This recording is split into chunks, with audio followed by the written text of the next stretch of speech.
So it's not just for the other person, it's also keeping us in check with what are the opportunities that we feel connected to enough based on what we think we can contribute there, based on the organization, the culture, the problems you're going to be solving in that particular role. Do you enjoy that work? And so I also say research is a filter in the book, because doing our research, it might prove that this isn't an opportunity I want to even spend more time pursuing, and it may save everybody time. So the why is really important, and we need to think about and try to figure out through our interactions with people what is really important to them. And sometimes we'll be off, like, I think this is really important to them, and they're like, well, it was, but now I have new goals this year, and it changes. But if we can figure out the why and focus less on the what, which is like, I need the job now, you said you were following up Monday and now it's Wednesday, like we get caught up in that. And so the biggest takeaway of the knock method, which I have to remind myself of every day as well, which is to slow down and be intentional with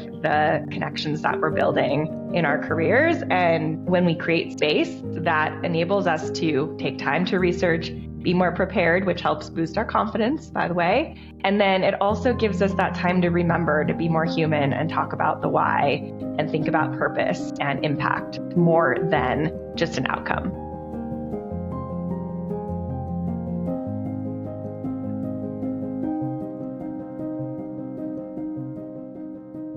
Hello, everybody, and welcome to another episode of the Job Seeker's Journey podcast. Over the course of my career, I have been fortunate to develop quite a few quality professional contacts over the years. And when anyone starts to go through a job search like I started in September, undoubtedly one of the first things that you do is you start to reach out to those contacts that you do have to try to find your next opportunity. And sometimes that goes amazing. And other times you reach out to that contact, they're very gracious, but there's nothing that they have for you. And then you have now went through every contact that you can think of to reach out to. And you need to establish new contacts. If you're like me, sometimes that goes really well, and other times it seems to not go anywhere. And you start to question, what is my approach when I meet a new professional contact? Or if you're in your career currently and you're having meetings with people from other departments, with people at other companies or anything like that, and you have these meetings and they don't seem to go the way you hope that they go, and you start to question yourself, what can I do differently? Well, a couple months ago, I reached out on LinkedIn for the podcast and asked if anyone knew of any industry leaders that I should talk to in the job search department. And one of the people that got recommended to me was a lady by the name of Otis Leder. And when I reached out to her, we scheduled a quick meeting and we got to talking about what a potential episode could look like.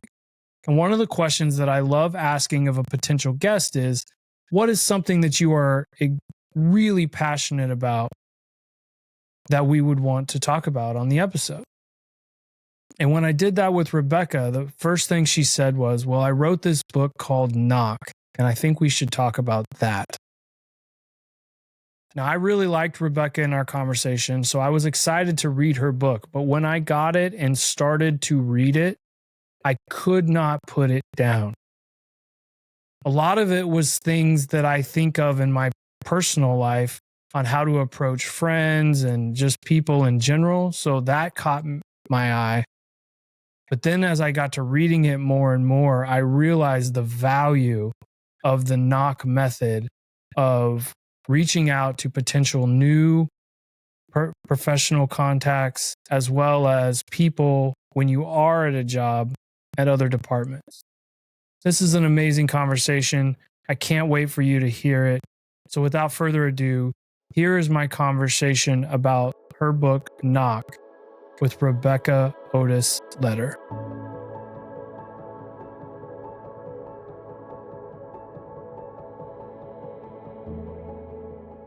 All right, I am here with Rebecca Leder, and it is one of the stories that I love in that I got to connect with you through someone else where I had sent out a bit of a SOS on LinkedIn. And I said, I am looking for leaders that understand this market, understand where we're at in the job functions. And we had a mutual connection that said, you should talk to Rebecca. And then we connected and we had a great conversation before.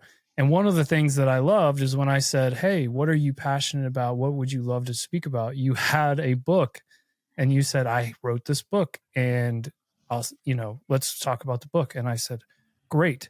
And then I got to read it and I knew I was going to like it because I liked you, but I did not expect to like it as much as I did. And I now recommend it to everyone who is looking to do this. But we'll get into the book some more. But thank you so much. Of course.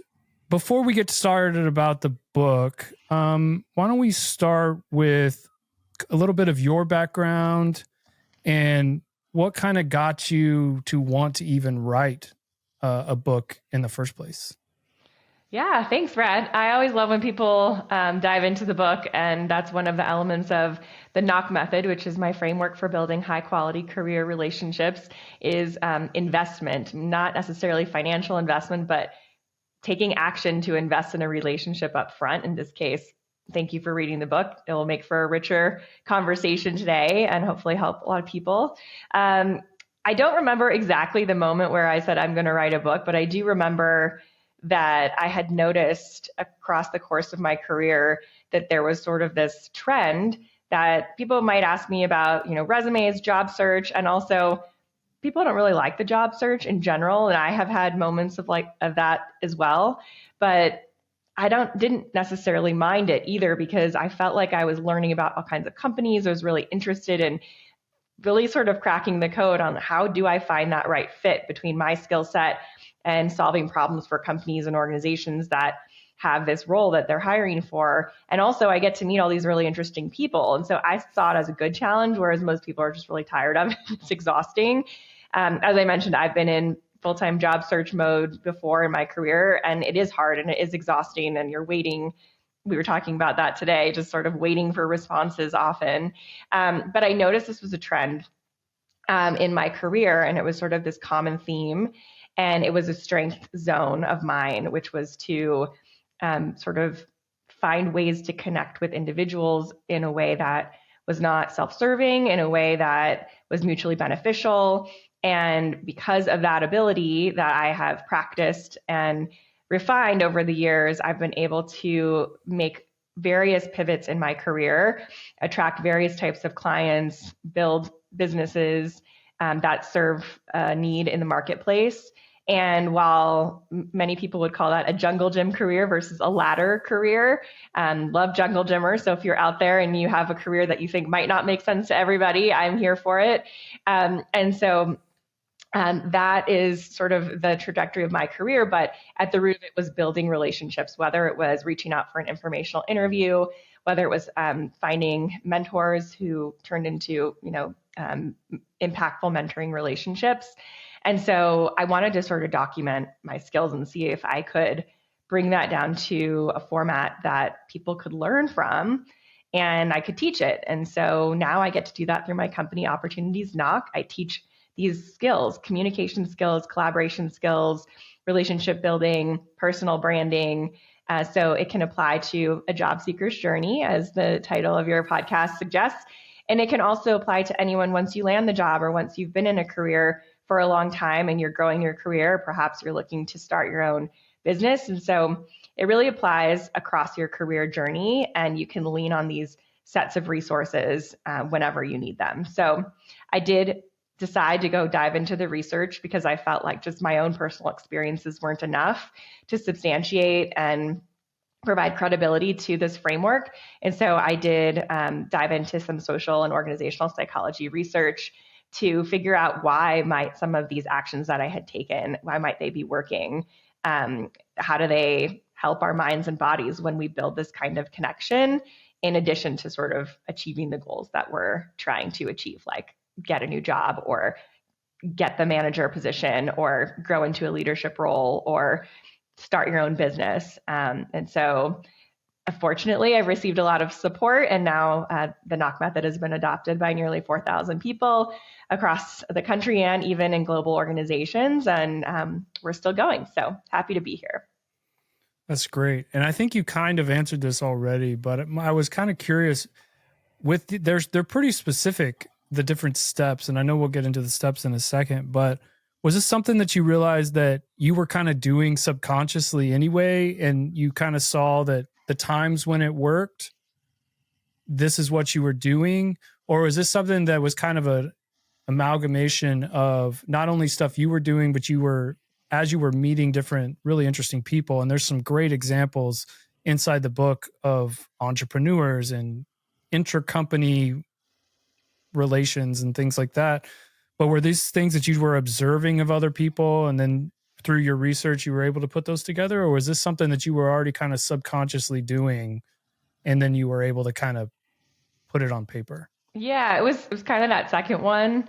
I noticed what I was doing. I wanted to document it and then figure out why some of those actions might be working from a scientific perspective. And then I interviewed some amazing leaders, as you mentioned, who were able to make incredible impacts by building high quality relationships in their careers. And then I could sort of map them to, okay, this feels like this connects to this step in the method. And so now I have examples to prove that I'm not the only one doing this. There are other people who are using this methodology. And these are skills that everyone can use. Many are already using, but they weren't put together in this framework sort of way that is easy to digest, simple to sort of go back to, use as a roadmap, dust it off when you find yourself in a position to build more meaningful connections, depending on where you are in your life and your career.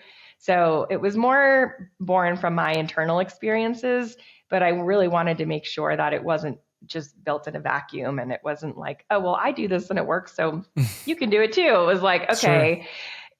Sure. I started to be more aware of what's happening in the world around me, and then I could, then it became a little more intertwined. Like I can see these examples at play, and this is relating to this part of my framework that I think has worked for me as well. And then it kind of worked both ways. Yeah, no, that makes total sense. One of the things that I loved is before you even got into the different steps of the book, you went into the positive outcomes, health-wise, even for a person to have, higher quality relationships in your life. And that's something that you hear a lot in religious circles in different ways, worded a little bit differently, but you do hear that a lot in terms of community and having like-minded individuals. But I hadn't really seen it spelled out this way in a professional sense, or even just outside of that community. So when it comes to a job search, since this is the Job Seeker's Journey podcast, what are some of the positive benefits that can come out of having these high quality relationships while someone's going through a job search? Yeah. Awesome question. Because first my mind went to what can happen from all the amazing people you're going to meet along the way that are also going to join your network. Like, for example, I mentioned in the book, there was a time where I was pursuing a different internal role when I worked for a large global tech company. And I thought, oh, I think this is a person's team I want to work on. This role looks really interesting to me. I think my skill set would lend itself well to this position. And I connected with her, had an informational interview with her. I didn't end up getting that particular role, but I ended up becoming sort of not work friends, but we ended up building this, what I would call as a high quality career relationship where we would share our experiences. She ended up moving to my team eventually, which was really interesting.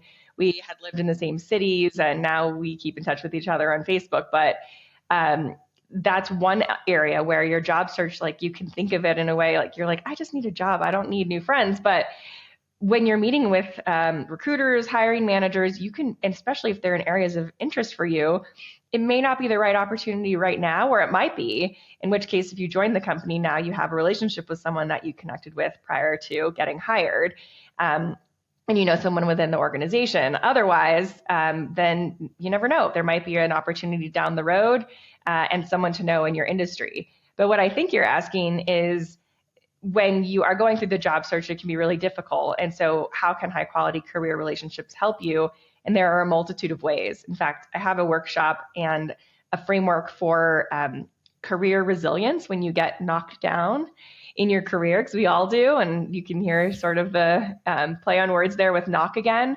But whether it's losing an important client, which I have, and it doesn't feel great, or whether it's not getting the job, that also doesn't feel great. Having high quality relationships in your lives, not necessarily always in your career, can support you. So whether it's a mentor, a manager, a therapist, not a manager, excuse me, a mentor, a previous manager that might be supportive, a therapist can help, your friends and family, your neighbors, your community. You mentioned religious communities as well, communities of interest. Those can be areas where, one, you sort of just take a break from the job search and maybe have some fun, or just connect with people that are meaningful to you. Or like I mentioned, sort of losing an important client. And I called one of my best friends, and she had her own business and understood the trials and tribulations of getting business and sometimes losing it.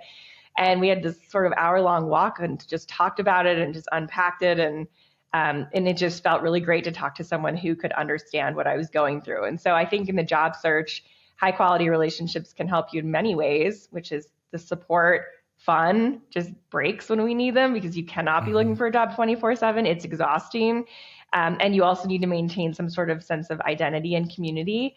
But also those relationships that you build in your lives, from your career and otherwise, they may know someone who can help you find a job. They may know someone at a company that might be of interest to you. And so it might lead to a next opportunity, or it may be sort of a place to retreat, hide, be yourself, just get that support. Yeah, I love that. I mean, one of the things I identified early on, whenever I even was conceiving of even doing this, was just how important it is to stay in a good space mentally, physically, and how that all translates even into your interviews. Because if you don't feel good about yourself, if you're in a bad space mentally, if you're isolating yourself, if you're doing all these things, you're not going to present your best self when you're sitting in front of a prospective employer. So Totally. Yeah, I love that you went into that. But okay, let's get into this method a little bit. So you have 5 steps. KNOCK is an acronym. So we have know my topic and my content and the specifics up front. So preparing. Not about me, which I love that one, and we'll definitely talk about that one. Own it, so be personal and authentic. Commonality, build trust and open the door. And then keep giving, help others, and practice generosity and gratitude.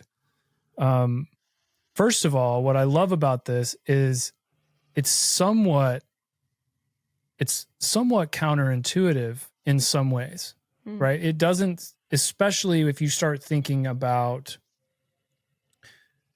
trying to find a job, because it's so easy to be focused on, I need to find a job. So it's so easy to focus on your need in anybody that you reach out to, whether it be on LinkedIn, it be in person, it be anywhere. And I love that this is so counterintuitive, and you have examples of how it's worked for other people to show them, hey, this is why this is effective and how it's effective. But I do have a question about the first topic. So knowing my topic, my content, and specifics up front. This is something that a lot of people hear a lot for interviews, right? Research the company, research who you're talking to, all of that. But one thing that came to my mind actually came from an actual experience with me that just happened recently, which was I went to research the person that I was going to talk to, and there wasn't much information. I looked on their LinkedIn profile. They didn't have really what their job description was. I saw what they were doing previously, which is similar to what they're doing now. they didn't make a lot of posts, so I didn't even know what was important to them. The only post that they had out there was just a repost of what the company had posted. Yeah. Right. So in this regard, when you're starting to research somebody, even if it's just somebody that you're trying to meet as a professional contact, what would you recommend in getting to know the topic that they're in? You may know what their title is, you may know what their department is, but that may be about it. So what would you recommend for somebody as they're going to meet somebody for the first time or interview or whatever? Yeah, thank you. So this question comes up often when people are like, I want to use this method, but what if I'm just meeting someone at a conference in the elevator and I don't have time to research them, right? In this case, you have time, but maybe they don't have a lot of information online. They're not a big social media user. So I would say you can Google them because they might have other interests. They could be like, a soccer coach in their local community. They could have been at a conference speaking. So there might be other things that are not on their LinkedIn, but they're in other areas of the internet. Here, we're not trying to be stalkerish. We're just trying to educate ourselves and, prepare. Another thing you can do is ask the recruiter or the hiring manager, whoever set up that interview with you. You can go back to them and say, I would love to sort of set myself up for success. Is there anything you can share with me about this person that would be helpful for me to know regarding what's important to them in this role, challenges they've had trying to fill it, and their personality. And they may or may not share it. I have used it before internally within a company. I was meeting with an executive and I just wanted to have all my bases covered and I kind of had to be ready for anything. It was a big meeting. It took a lot to sort of get it scheduled and I just really wanted to be prepared. And I went to someone that she worked really closely to that was in her team and I knew she trusted. And thankfully she offered to have a meeting with me prior and we sort of chatted about it. And in this case, she said, this is not uncommon. I'll give you the heads up that a lot of times people will meet with her and she won't say a lot during the meeting. And you'll think that she's really disinterested and checked out. And then right before the meeting ends, a light bulb will go off and she'll ask you this great question about what you're doing. And this is how she functions. And it just means she's processing the information. So don't misread it as she's not interested and then sort of check yourself out of the meeting. And to be honest, the meeting went exactly as she described. And I was prepared for it. And it was awesome because I think I would have been in that meeting like, oh, she's just really not into this. Like I need to figure out how to turn this around. Instead, I knew this is her personality. So one tip is to ask the people around them or any connection you have to them or mutual connections that you have. The other thing is just learn, take a look at what you do know. So if you can see that they've been in this role for 10 years, that's a long time. So you can lean into that and ask, how has your experience been with the company and how has it evolved over the course of a whole decade? That's an amazing career trajectory here. And where do you see it going? Or if they're newer, how is your onboarding experience? Hopefully I'll be in that position soon as a new hire. So I'd love to hear what that experience was like for you. So while you may feel like you don't know much about them, you can still take sort of the data that you have and try to turn that into it. And lastly, you can ask them about themselves, either in the beginning or the end, if the interview has enough time to do that, and just say, I'd like to get to know more about you and your experiences. Do you bring any of your personal interests into the workplace and what is the culture like? Or you could ask about their career trajectory and use the interview as an opportunity to have that personal conversation if time allows. Mm-hmm. Yeah, I love that. So the topic that just jumped out at me the most was not about me. Because I think, and I mentioned this before, that it's so easy to be focused on what you are needing, which is you need a job or you want to change jobs or you need this meeting to go well or whatever the case may be. It's so easy to focus on just yourself.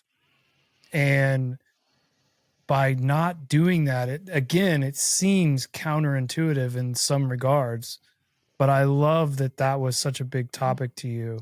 So what was it about that topic that made you want to make this one of your part of the book, one of the steps? And what are some of the benefits of this? I mean, some of them are probably obvious, but what are some of the business benefits of making it about the person you're meeting, especially when you first meet them? Yeah. It is. I didn't think of it as sort of counterintuitive, but it really is like not really what our focus is sometimes Yeah. when we have a goal, we're trying to reach it. So how might we shift our focus? And so I often talk about like think about your feet planted on the ground and sort of like shifting to one side, and that's where you're thinking like I need a job right now. And then when you sort of shift more towards the other side or even in the middle, we're trying to get to this place where it's like, okay, there's another person on the end of this balance, and we need to really bring that forward. And we even need to bring it forward more because we're so used to just being on our in our world, in our minds. And so this is just something that I noticed, the more we can focus on what's important to the other person, the more we're going to be able to have a productive conversation because they have a need too. Whether their need is to connect in mentorship capacities, if their need is to offer advice and they want to sort of take that supportive role, that can provide intrinsic motivation for them, or whether it's to fill a role. They need this skill set on their team and they have goals as well. And so we need to consider that in our job search. We need to think about what's important to people. And sometimes we don't know. So that's why we have to do the research part, which is step one. We need to try to figure out what's important. Or a lot of times you look at job descriptions, people have been like, hey, like, I think this is project management, but I can't quite tell what it's called. And it's called like, project coordinator. And I don't know exactly what the focus is. And we'll read it and be like, okay, well, what do you think they're really trying to solve for here? And it may have like, a lot of lines in there, but you can kind of see a thread where it looks like they're trying to solve for data analysis in their project management, or they're trying to solve for the leadership on their project management team. It looks like they really need leadership skills. And so we really need to try to think about the other humans that we're interacting with and what might be important to them. And this psychology research about, community comes to mind too, where we want to know that we are making an impact greater than just the job, greater than our paychecks and, our well-being, financial well-being, which is our first immediate need. But one of the biggest takeaways I would say I like to talk about with the knock method as part of Not About Me is your impact. And I find that when I include an impact statement in my messaging, or I'm talking about a greater impact of whatever I'm reaching out about, people will often want to learn more and want to have a conversation with you. They may be more interested because they can see that they're not just, having a coffee chat, but that coffee chat could lead to a growing team at their company. That coffee chat could lead to more sales. That coffee chat could lead to more community involvement, helping kids in their neighborhood. And so how might we think broader than ourselves and think about the impact that we're going to make in our roles? And that's that's related to the job search, where we talk about, okay, someone has the job description requirements. This is what we need from you. Well, what impact is that going to make for the company? What impact is that going to make for your customers? What impact is that going to make for the industry as a whole? And so this is a notion that we can think beyond ourselves to something greater. And that's a cause that a lot of people want to engage in. So in an interview, you'll likely get some intrigue if you start talking not just about the job description, but how you can reduce costs, how you can collaborate better across the organization, you're a coach on a soccer team, so maybe you can bring that coaching and mentoring to the company, and all of a sudden you're adding more value and you're bringing contributions rather than just filling a role. And you will stand out because you're not just keeping to, I can do this, I can do this, I can do this. You're thinking bigger about what's important, not just to the other person, but to the company, to the industry, to your community, to the world even. So that's kind of where that comes from. Yeah. And it's quite possible that I used the wrong word and counterintuitive. No, you're good. I think it might be. Because I didn't mean for it to sound, if it sounded negative, that's not what I meant. Oh, great. Because I think if it is counterintuitive, it's in a good way, because so much of our society is very individualistic and focusing on your career path and trying to get to where you're trying to get to and all of these things. But when you see a lot of the leaders that really start to succeed, they're not doing it that way. And a lot of the people who are just spinning their wheels seem to be doing it that way. And that's what I loved about it. Okay, so I know we're getting close on time. Do you have a couple more minutes? I have maybe 2 more questions. Okay. Yes, let's awesome. go for it. Because I could talk to you forever. So, thank you.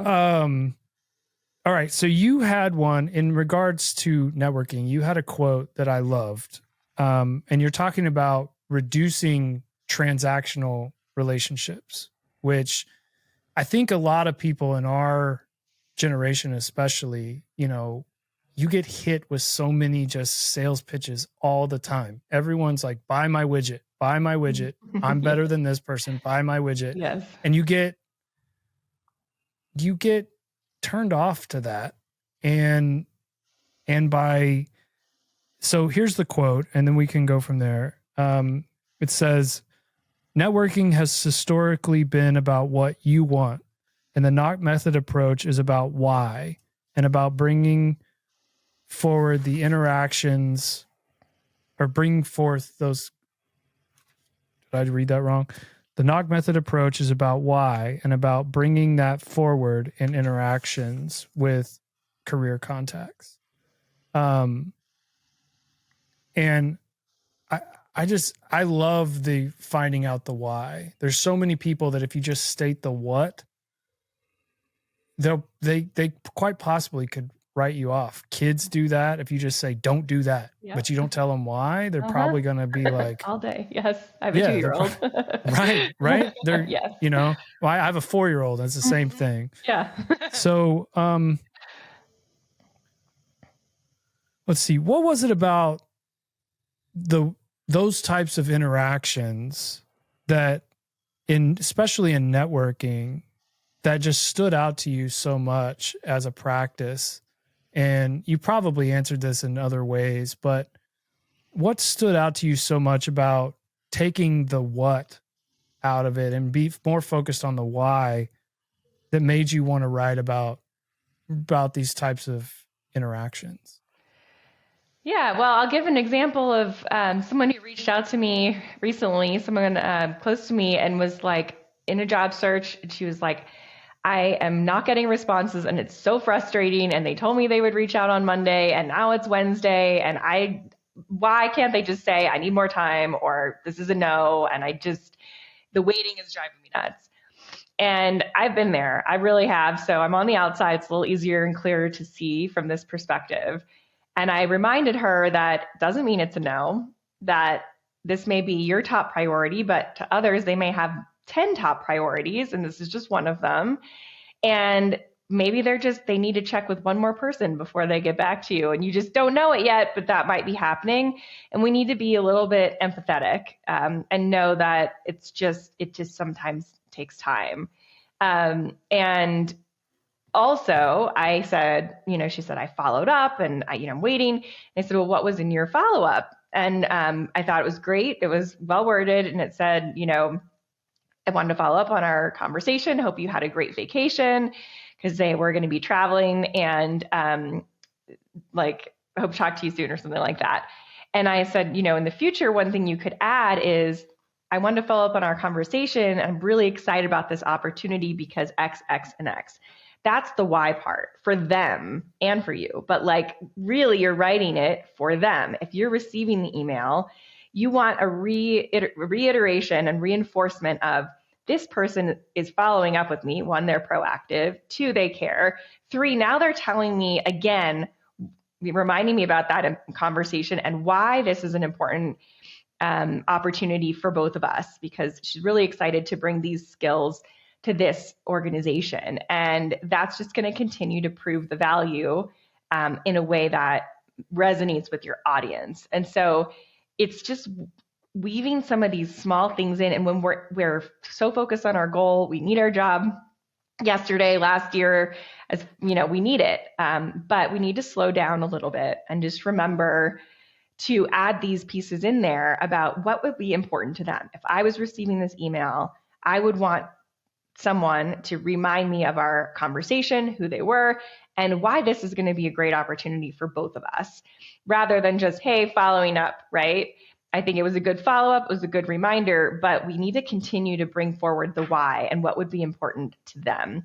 And if we just put ourselves in the shoes of others, like one time in a workshop, someone said, I never thought of a recruiter as a human because I was just so focused on they have the power to hire me or not. And instead, like, oh, yeah, they had a vacation. Now they have so much on their plate and they're trying to get through their inboxes and probably mine went to the bottom. And, how was their vacation? So it was a great personal way to add that in there.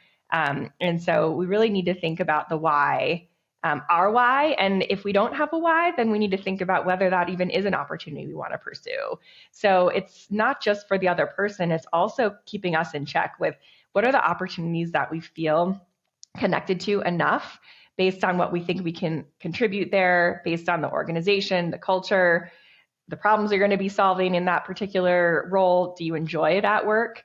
And so I also say research is a filter in the book, because doing our research, it might prove that this isn't an opportunity I want to even spend more time pursuing, and it may save everybody time. So the why is really important, and we need to think about and try to figure out through our interactions with people what is really important to them. And sometimes we'll be off, like, I think this is really important to them, and they're like, well, it was, but now I have new goals this year, and it changes. But if we can figure out the why and focus less on the what, which is like, I need the job now. You said you were following up Monday and now it's Wednesday.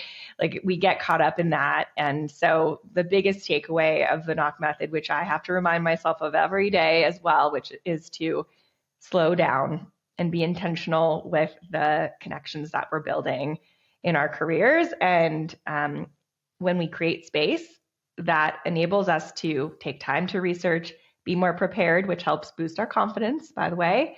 And then it also gives us that time to remember to be more human and talk about the why and think about purpose and impact more than just an outcome. Yeah. Well, I was going to ask you what would be one thing to take away, but I think you just answered There we go. And so thank you so much for writing the book, and being willing to come on and talk about it. I can't encourage people enough to read it. It will challenge you. It'll make you think about how you've interacted with people, especially if they haven't gone the way you want and you can't figure out why, or your career didn't go the way you thought it was going to go, or whatever. This could help give you some insight to that. So thank you for that. If someone wanted to reach out to you and meet you or use your services, how can they find you? Yeah, thank you so much. My website is buildmeaningfulcareers.com. It's all about impact. That's the impact we are making together. So if you're in the job search, feel free to reach out if you're looking for help to adjust your summary, your impact statement on your resume or through your applications. And then for companies, organizations, and HR leaders, I partner with teams all the time to help boost these skill sets. They can help at any point in your career. So whether it's to increase employee retention by helping your employees learn how to connect better at work, build this connection so they feel more fulfilled and supported, or it's to support your HR teams with strategy. Those are the services that I provide. Awesome. Well, thank you so much for joining us. And I really hope to get you back at some point to talk about some more of your expertise, because again, I could talk to you forever, but I know I don't have forever. So thank you so much. And I hope we get to talk again here real soon. Thank you. Me too. Hopefully a part 2. Really appreciate being here. Thanks so much. All right. Bye.